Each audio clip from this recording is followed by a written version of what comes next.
नाज़रीन, ईद उल फ़ितर की 3 छुट्टियों के बाद सरदार अमीन जतोई एक बार फिर आपकी खिदमत में हाजिर है। नाज़रीन, उम्मीद करता हूँ कि आपकी जो ईद उल फ़ितर की छुट्टियाँ हैं बड़े अच्छे तरीके से गुजरी होंगी। आज से हम अपने एक बाकायदा जो वीलॉग का सिलसिला है वो फिर से शुरू कर रहे हैं। नाज़रीन, आज का दिन जब आगाज़ हुआ तो एक ऑडियो टेप जो थी वो मेरे आँखों के सामने से गुजरी, जिसमें जो साबका चीफ़ जस्टिस साकिब निसार साहब थे वो जो ख्वाजा तारिक रहीम की जो पहले एक ऑडियो लीक हुई थी, जिसमें यही दोनों अशखास की एक पहले भी ऑडियो लीक हुई थी, जिसमें उन्होंने कहा था कि मरीम नवाज़ के हवाले से उन्होंने कुछ बातें की थी। बाकायदा धमकी आमेज़ अल्फाज शामिल थे और बाकायदा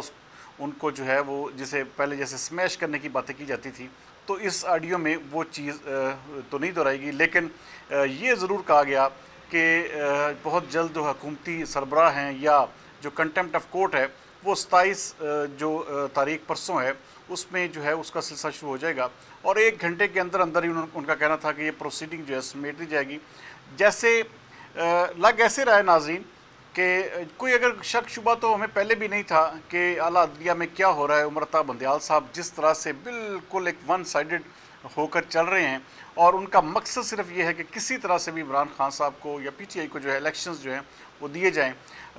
ये जो साकिब निसार साहब की ऑडियो है ये एक तसलसल है कि किस तरह से मुसलसल एक अमल जारी है और साकिब निसार साहब जो हैं वो तमाम तर अदलिया को किस तरह से फैसिलिटेट कर रहे हैं और यही वो चीज़ें हैं जो कि इस वक्त PDM जमातों के लिए परेशानी का बायस बनी हुई है कि अदलिया में कुछ लोग ऐसे बैठे हैं जो ये चाहते हैं कि किसी तरह से भी इमरान खान को फैसिलिटेट किया जाए और PTI को जल्द अज जल्द इलेक्शन करवा कर पावर में लाया जा सके।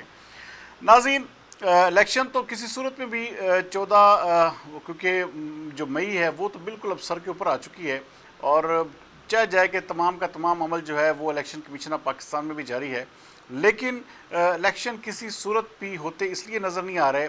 क्योंकि अभी तक कोई भी कहीं भी इलेक्शन कैंपेन का सिलसिला जो है किसी भी उम्मीदवार या पार्टी की तरफ से शुरू नहीं किया गया। नाज़रीन, कल इलेक्शन कमीशन ऑफ पाकिस्तान में तमाम उम्मीदवार जाएंगे और अपने टिकट्स जमा करवाएंगे। पाकिस्तान मुस्लिम लीग नून की जानब से अभी तक किसी भी उम्मीदवार को टिकट जारी नहीं किया गया। ये इस बात का वाज़ेह इशारा है कि इलेक्शंस जो हैं वो 14 मई को नहीं होंगे और जो पाकिस्तान तहरीक इंसाफ ने या बाकी जमातों ने टिकट जारी किए हैं, ज़ाहिर बात है ये भी फिर एक्सपायर हो जाएंगे और फिर जब नए इलेक्शन का शेड्यूल आएगा, नए इलेक्शंस होंगे, तब जाकर फिर दोबारा से ये तमाम के तमाम उम्मीदवारों को जो है वो टिकट दोबारा दिए जाएंगे।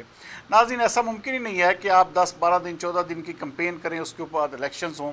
और इलेक्शंस ऐसे ही हैं इस वक्त जैसे आप हाथ बांध के एक किस्म का इमरान खान साहब को हुकूमत देने वाली बात है, तो ये किसी भी सूरत में नहीं होगा। पसे पर्दा इस वक्त मेरी जो इतलात है नाज़रीन, जो परवेज़ खटक साहब हैं, साबका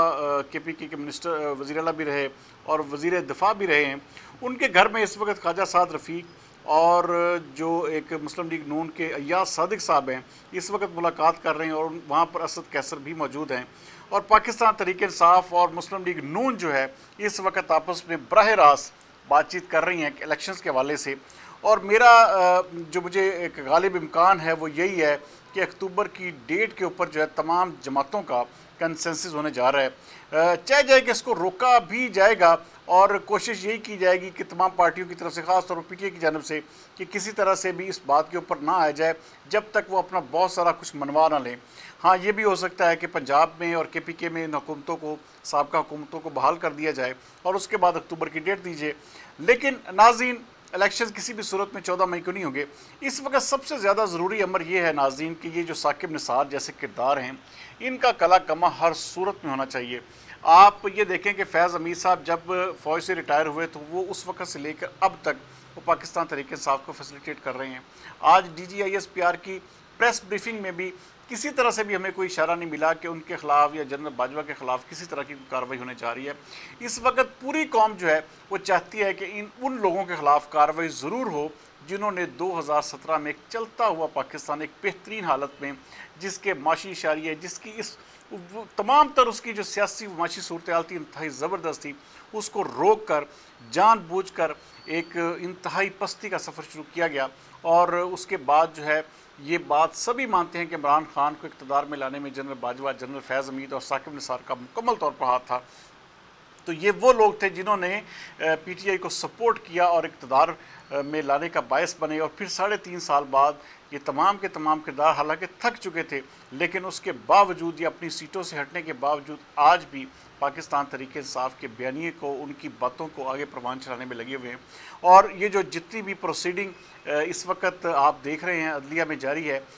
آپ کے سامنے نئے سے نئے روزانہ انکشافات ہو رہے ہیں۔ آج سے 2 دن قبل آپ نے دیکھا کہ عمر عطا بندیال صاحب کی ساس صاحبہ کیا کیا فرما رہی تھی اور کس طرح کی باتیں کر رہی تھی، اور اب اس وقت بھی جس سے وہ بات کر رہی تھی وہ یہی جو آج ثاقب نثار کے ساتھ وکیل صاحب مصروف تھے، خواجہ طارق رحیم، انہی کی مسز سے ان کی جو ساس صاحبہ تھی بات کر رہی تھی۔ اس کا مطلب ہے کہ اس فیملی کا گہرا کنیکشن ہے سپریم کورٹ کے ساتھ، اور سپریم کورٹ میں جو کچھ بھی ہو رہا ہے وہ سیدھا سیدھا ایک قسم کا آپ سمجھ لیں کہ وہ پی ٹی آئی کے بیانیے کو پروان چڑھانا اور پی ٹی آئی کو کسی طرح سے بھی فیسیلیٹیٹ کر کے الیکشن دلوانا ہے۔ ناظرین، اس وقت صورتحال جو ہے وہ آپ سمجھ جائیں کہ تمام تر چیزیں جو ہے وہ بالکل عیاں ہو کر کھل کر سامنے آ چکی ہیں، اور جو کردار ہیں وہ سب ابل ابل کر باہر آ رہے ہیں۔ اور آپ اندازہ کریں کہ یہی وہ فیملی پچھلے کئی عرصے سے ان کی آڈیو ٹیپ سب سن رہے ہیں۔ یہ میرے خیال میں چوتھی آڈیو ٹیپ ہے جو خواجہ طارق رحیم یا ان کے گھر والوں کی جو سامنے آئی ہے۔ اس کا مطلب یہ ہے کہ ثاقب نثار صاحب مسلسل، حالانکہ آج وہ کہہ رہے تھے جی میں نے کون سا کشمیر یا یہ بیچ دیا ہے، میں نے کوئی ایسا پاکستان کا سودا کر لیا ہے، تو ان کا کہنا تھا کہ میری خاموشی کو میری کمزوری نہ سمجھا جائے۔ بھائی آپ نے کیا خاموش رہنا ہے؟ آپ نے تو پورے پاکستان کا بیڑا غرق کر دیا۔ آپ نے تو وہ ایک چلتی حکومت کو، ایک بہترین معاشی صورتحال والی حکومت کو آپ نے جو ہے 1 سیکنڈ میں بیک جنبش قلم جو ہے ان کو نااہل کر کے گھر بھیج دیا، اور اس کے بعد عمران خان کو اور پی ٹی آئی کو حکومت دینے میں آپ کا پورے کا پورا حصہ تھا، اور آج آپ کہہ رہے ہیں کہ میری خاموشی کو کمزوری نہیں۔ بھائی آپ بول پڑیں، آپ نے تو اس ملک کا بیڑا غرق کیا ہے۔ آپ نے تو اس ملک کی، جسے کہتے ہیں کہ جو ایک انصاف کی بنیادیں تھیں، اس کو کمزور کرنے میں، 139 نمبر پر لے جانے میں ثاقب نثار جیسے گھنونے کردار کا ہاتھ ہے۔ ناظرین، تو ایسے ناظرین گھٹیا کرداروں کو، آج میں پرویز رشید کی بات سن رہا تھا کہ وہ کہہ رہے تھے کہ ہر صورت میں ان جیسے کرداروں کو عبرت کا نشان بنانا چاہیے، ان کو پکڑ کر اس طرح سے ان کو سزائیں دینی چاہیے کہ تاکہ دوبارہ کوئی بھی طالع آزما جج جرنیل اس طرح کی جرت نہ کر سکے کہ وہ ایک چلتے ہوئے ملک کو اس طرح ڈیلیئر کرے اور اس طرح سے پاکستان کو جو ہے وہ گہری پستی میں دھکا دے۔ بہرحال ناظرین، یہ چیزیں جو ہیں ہمارے ملک میں بدقسمتی سے چلتی آئی ہیں اور اب بھی چل رہی ہیں۔ یہ جب تک اس کی باقیات، یہ جو اس وقت ثاقب نثار کی جو باقیات ہیں، یا وہ لوگ جو میاں نواز شریف کے خلاف فیصلہ دینے والے تھے، یہ اس وقت مکمل طور پر سرگرم ہیں، اور ان کا مقصد صرف اور صرف یہ ہے کہ کسی طرح سے بھی یہ جو پی ٹی ایم حکومت ہے اس کا خاتمہ اور عمران خان دوبارہ آئے، کیونکہ اگر میاں نواز شریف دوبارہ اقتدار میں آتے ہیں تو ان لوگوں کو پتہ ہے کہ یہ بیچارے نشان عبرت بنیں گے اور ان کا کوئی پرسان حال نہیں ہوگا۔ اس وقت سب سے بڑی جنگ جو ہمارے ملک میں جاری ہے وہ یہی ہے، اور جو لوگ اس وقت پاکستان تحریک انصاف کے آپ دیکھیں کہ جو مخالف لوگ ہیں وہ یہ سمجھتے ہیں کہ اگر تحریک انصاف آ گئی تو ہم سے بدلے لے گی، اور اسی طرح مسلم لیگ جو کہ مخالف ہیں وہ یہ سمجھتے ہیں کہ اگر میاں نواز شریف آئے تو وہ ہم سے بدلے لیں گے۔ تو اصل جنگ صرف اقتدار کی ہے اور دونوں جماعتوں کی جنگ جاری ہے۔ دیکھتے ہیں اس کے اوپر کیا فیصلہ آتا ہے۔ بہرحال یہ جو اس طرح کے کردار ہیں ثاقب نثار جیسے، ان کو ہر صورت میں ناظرین نکیل ڈالنی چاہیے اور واقعی ان کو پکڑ کر عبرت کا نشان بنانا چاہیے، تاکہ کسی بھی طرح سے یہ جو سازشیں اور یہ اس طرح کا گھنونا کردار جس طرح ان کا کھل کر سامنے آ رہا ہے، کم از کم اس کو تو حکومت کو لگام ڈالنی چاہیے۔ بہرحال یہ ایک ثابت شدہ بزدل حکومت ہے جو کہ کسی بھی طرح سے کوئی بھی کارروائی، اس نے آج تک کوئی بھی ایسا قدم نہیں اٹھایا جس سے نظر آئے کہ یہ کوئی بہادری کی جھلک نظر آئے یا کوئی فیصلوں میں جرت نظر آئے۔ تو بہرحال بزدل لوگوں کے ساتھ ایسا ہی ہوتا ہے ناظرین۔ بدقسمتی سے ہمارے اس وقت سر پر ایک بزدل حکومت مسلط ہے، اور وہ